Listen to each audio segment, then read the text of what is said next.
Hello दोस्तों, आप सभी का फिर से स्वागत है मेरे चैनल ये जीवन है। और आज की जो कहानी है बहुत ही ज़्यादा इमोशनल कहानी है। आप ज़रूर इस कहानी से मोटिवेट होंगे। तो चलिए फिर आज की कहानी को शुरू कर लेते हैं। लेकिन इससे पहले जो भी लोग पहली बार चैनल पर आए हैं, चैनल को सब्सक्राइब कर लें और वीडियो थोड़ी सी भी अच्छी लगे तो लाइक ज़रूर करके जाना। तो चलिए फिर कहानी को शुरू कर लेते हैं।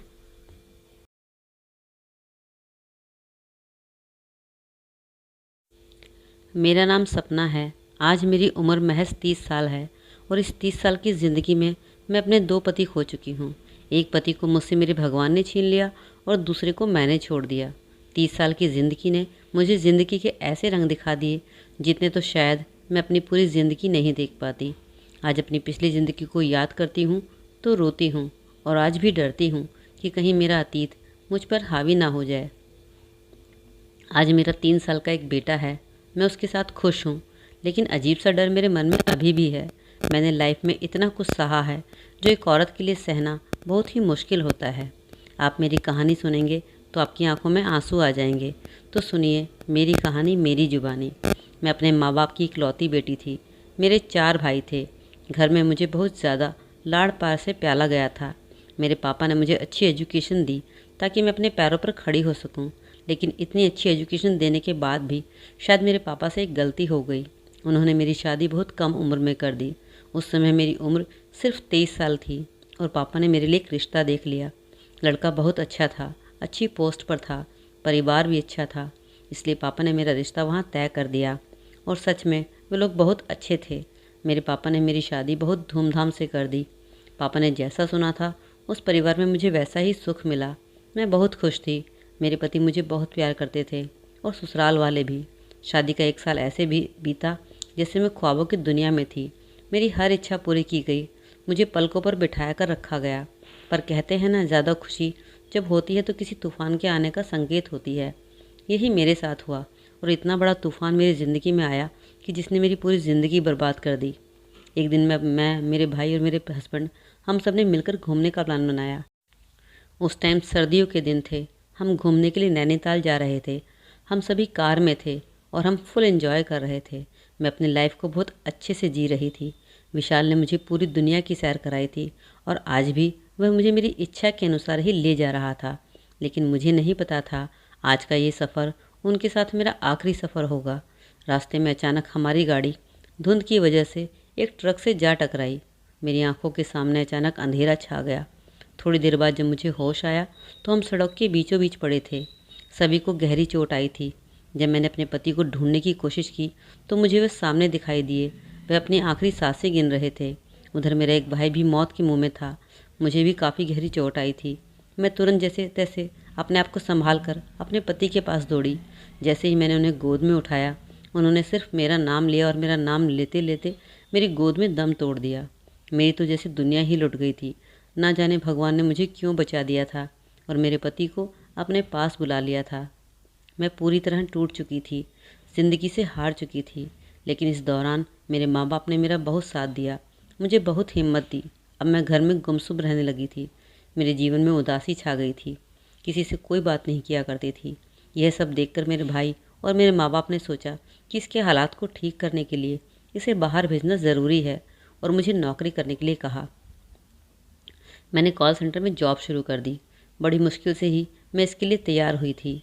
वह जॉब नाइट शिफ्ट की थी। अब मैं धीरे धीरे उस सब से बाहर आ रही थी और अपनी ज़िंदगी को थोड़ा बहुत जीने की कोशिश कर रही थी। मुझे मेरे माँ बाप ने बहुत मोटिवेट किया। कहा, तुम्हारे सामने बहुत लंबी ज़िंदगी पड़ी है। तुम इतनी कम उम्र में विधवा हो गई हो। और इसमें अपने आप को वह कहीं ना कहीं दोषी ठहरा रहे थे, जबकि इसमें उनका कोई दोष नहीं था। इसी दौरान कुछ समय बीतता गया। मैं कुछ हद तक इन दुखों से बाहर आ चुकी थी, लेकिन मैं अपने पति को कभी भुला नहीं पाई थी। वह हमेशा मेरे मन में रहा करते थे। इसी दौरान मेरी अभय नाम के एक इंसान से अच्छी बातचीत हो गई। वह हमेशा मेरा मन लगाने की कोशिश किया करता था। उससे बात करके मेरा मन हल्का हो जाता था और इस तरह धीरे धीरे मैं उसकी तरफ खिंचती चली गई। वह मेरी प्रॉब्लम को समझता था, क्योंकि वह भी एक डाइवोर्सी था। उसकी बीवी ने तलाक दे दिया था, तो शायद कहीं ना कहीं उसकी ज़िंदगी भी मेरी तरह अकेली थी। इसी वजह से हमारे विचार मैच खाने लगे। उसका दुख और मेरा दुख मिलकर एक समान हो गया था। मुझे लगा कि अब मेरी ज़िंदगी में शायद कुछ अच्छा हो। यही सोचकर मैंने माँ बाप को उसके बारे में बताया। पहले तो माँ बाप ने मना किया कि हम अपने आप देखकर तुम्हारी शादी कहीं और करेंगे, पर न जाने क्यों मुझे उससे एक लगाव सा हो गया था, क्योंकि उसने मेरे दर्द को बांटा था। और फिर मैंने अपने घर वालों को मना लिया और मेरी शादी उससे हो गई। शादी का 1 महीना तो बहुत अच्छे से चला, लेकिन 1 महीने बाद मेरे हस्बैंड की माँ जब विदेश से घर वापस आई तो उसके आते ही मेरी ज़िंदगी में एक तूफ़ान सा आ गया। वह बिल्कुल मुझे पसंद भी नहीं करती थी। एक तो मैं विधवा थी, दूसरा मैं जॉब किया करती थी, उनको मेरी जॉब से प्रॉब्लम थी, और तीसरा मैं उनसे नीची कास्ट की थी। इस वजह से मुझे हर समय ताने देती थी। कभी मुझे घर के मंदिर में नहीं जाने देती, कभी मुझे किसी हर चीज़ के लिए टोका करती थी। मेरे खिलाफ मेरे पति के कान भी भरा करती थी। कहती थी कि तूने इससे शादी क्यों कर ली है, पूरा दिन घर में कोई काम नहीं करती, सुबह आती है, पूरा दिन सोती है, किसी काम को हाथ नहीं लगाती। जबकि मैं उस घर के सारे काम जो भी बहू के होते हैं किया करती थी। हर किसी को पानी का गिलास उनके मुंह तक पहुंचाती थी। पर न जाने क्यों उन्हें मुझसे नफ़रत थी। शायद उन्हें मेरी जाति से नफ़रत थी। वह मुझे अपने बेटे का लेवल का नहीं समझती थी। इन सब बातों में मेरे पति का दिमाग भी आ गया। अब दिन रात हम दोनों में भी लड़ाई होने लगी। लड़ाई झगड़ा इतना बढ़ जाता कि कई बार अभय अपनी माँ की वजह से मुझ पर हाथ उठाने लगा। इस दौरान उसने 2 बार मुझे थप्पड़ भी मारा कि तुम मेरी माँ से जवान क्यों चलाती हो। लेकिन जब भी मैं कहती कि इसमें तुम्हारी माँ की गलती भी है, मैं सारा काम करती हूँ, तब भी मुझे ताने सुनाती है। पर वह मेरी एक ना सुनते, अपनी माँ की ही सुनते। मेरी सास मुझसे कहती कि तुझे घर का सारा काम करना है। यहाँ तक कि उन्होंने मुझे एक ऐसा काम करने के लिए कहा जो शायद मुझे नहीं करना चाहिए था। मेरे लिए बहुत ही शर्मनाक था। मेरी सास का कहना था कि पूरे घर के कपड़े धोने के साथ साथ तुम्हें ससुर जी का अंडरवियर तक धोना होगा, एक भी कपड़ा तुम नहीं छोड़ोगी। मैं सुनकर हैरान थी कि कैसा घर है, कैसी फैमिली है जो मुझे इस तरह से टॉर्चर कर रही है। मेरी सास ने तो मुझे यहाँ तक इल्ज़ाम दे दिया कि मेरा मेरे ससुर के साथ चक्कर है। समय बीतता गया, शादी को 2 साल हो गए, मुझे बच्चा नहीं हुआ। अब इसको लेकर भी मुझे ताने मिलने लगे। कहने लगी यह बांझ है, इसे कोई बच्चा बच्चा नहीं होने वाला, यह ज़िंदगी भर ऐसे ही रहेगी, किससे शादी करके ले आया है।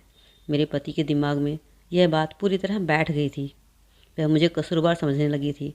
उन्हें भी लग रहा था कि उन्होंने मुझसे शादी करके गलती की है।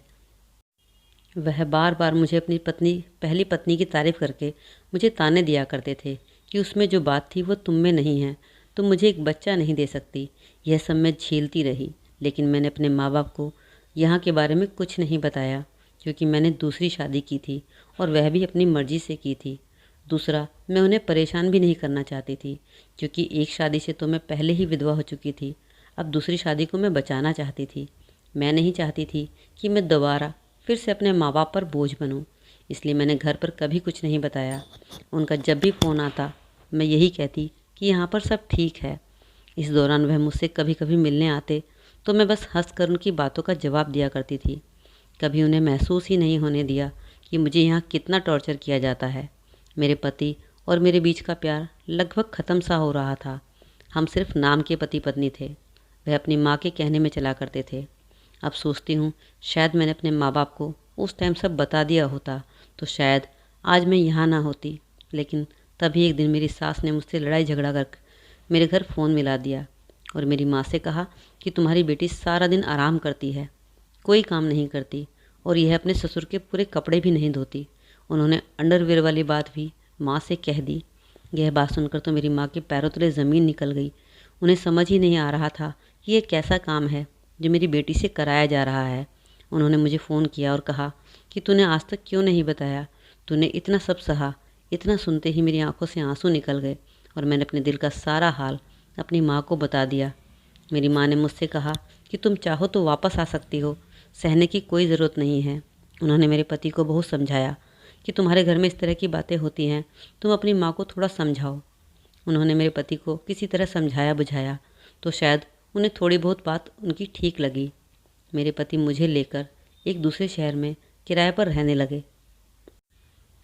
मुझे लगा था कि शायद मैं अपने पति के साथ अकेले रहूँगी तो शायद मेरी लाइफ में थोड़ा सा मुझे चैन आराम मिलेगा, लेकिन यहाँ पर कुछ ऐसा नहीं था। मेरे पति मुझसे ठीक से बात ही नहीं किया करते थे, क्योंकि उनकी माँ और उनके घर वाले उन्हें फ़ोन करके हमेशा उनके कान भरा करते थे।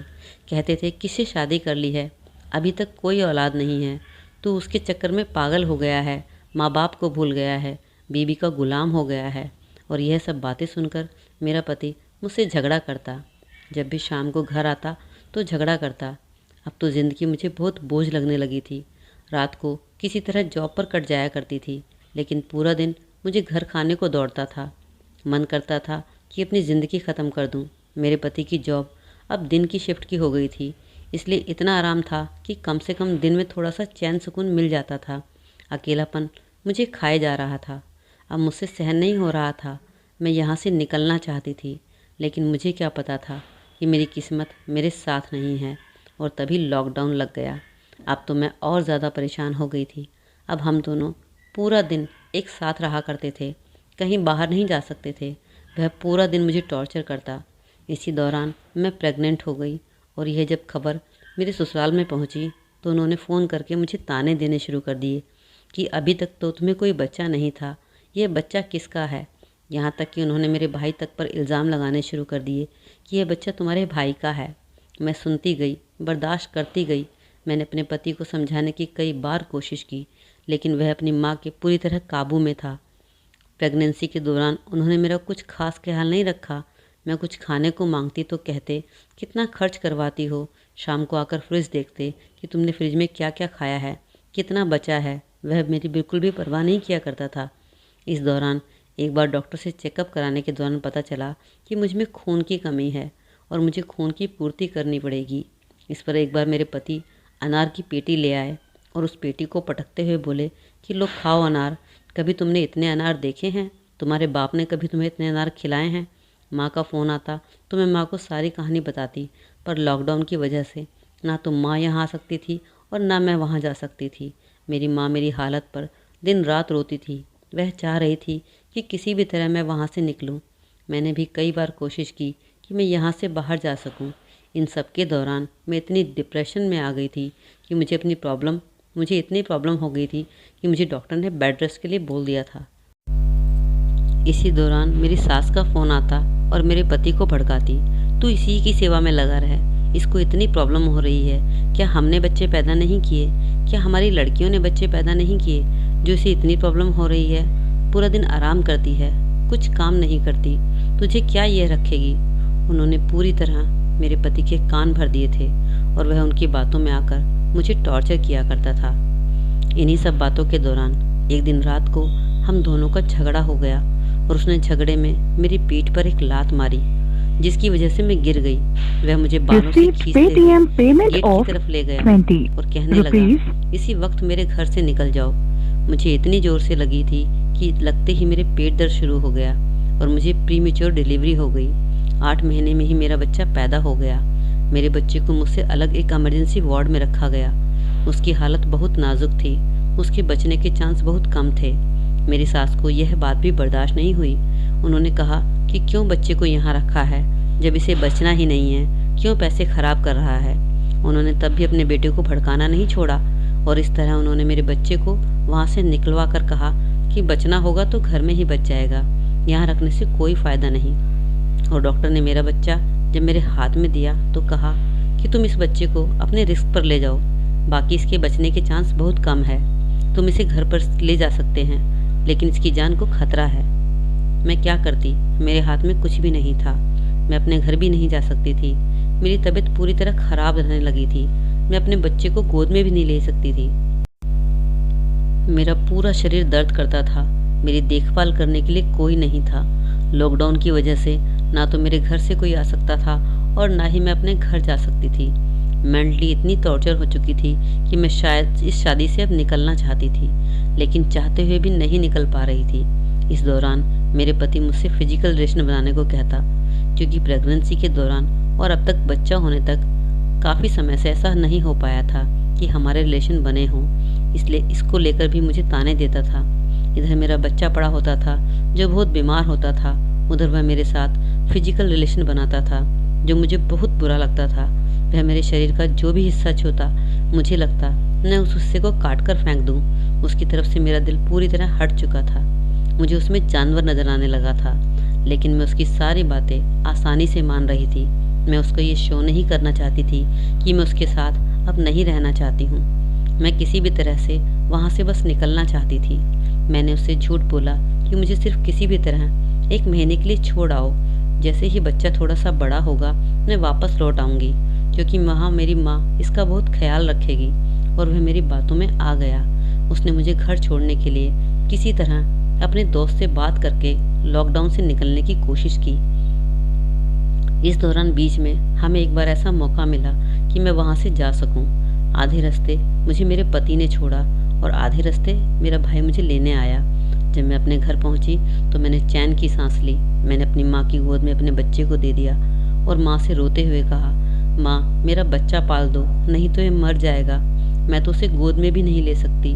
मेरे माँ बाप ने कहा कि अच्छा हुआ तुम यहाँ आ गई, कुछ दिन यहाँ रहोगी तो शायद उसे अक्ल आ जाए। मेरे माँ बाप अभी भी मेरी शादी बचाना चाहते थे और शायद कहीं ना कहीं मेरे मन में भी यही था कि हो सकता है वह सुधर जाए और मैं फिर से अपना घर बसा सकूं, क्योंकि मैं अपना पहला पति खो चुकी थी। मैं अपने बच्चे के भविष्य के लिए सोच रही थी। मेरे माँ और बाप ने मुझे तसल्ली दी और कहा सब कुछ ठीक हो जाएगा, तुम चिंता ना करो। उस दौरान अचानक मुझे दिन रात अजीब अजीब कॉल आने लगे। न जाने वह कॉल कौन कर रहा था। यह शायद मेरा पति करवा रहा था। उन कॉल पर मुझे गंदी गंदी गालियाँ मिल रही थी। अब मैंने किसी का भी फ़ोन उठाना बंद कर दिया था। तभी अचानक मेरे पति के फ़ोन से फ़ोन आया और कहने लगा, तुम्हें यहाँ आने की दोबारा ज़रूरत नहीं है, मैं अपनी माँ के घर जा चुका हूँ, तुम वहीं अपने घर पर रहो। मैंने समझाने की कोशिश की पर वह नहीं सुन रहा था। और तभी अचानक उसने मेरे माँ बाप को और मेरे भाइयों को फ़ोन पर ही गाली देना शुरू कर दिया। मैं अपने बारे में तो उससे लाख गालियाँ खा सकती थी, मार भी खा सकती थी, लेकिन अपने माँ बाप के लिए गालियाँ नहीं सुन सकती थी।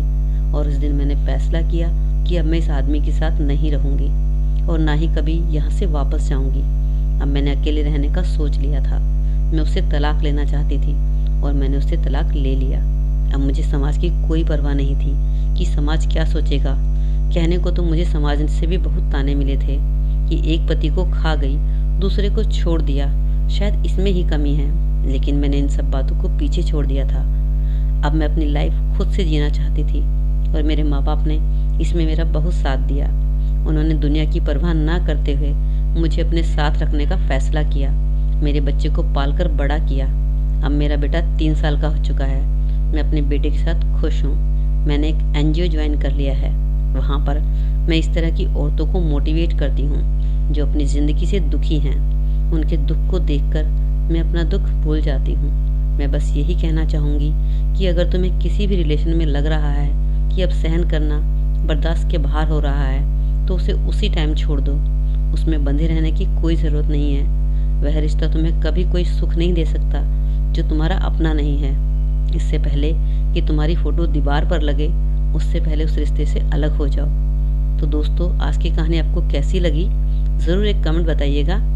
आपको थोड़ा सा भी मोटिवेशन मिला है कहानी से तो ज़रूर कमेंट में लिखिएगा। तो कहानी अच्छी लगी तो लाइक तो आपने कर दिया होगा। तो चलिए फिर मिलते हैं अगली कहानी में। तब तक के लिए अपना ख्याल रखें। Bye bye.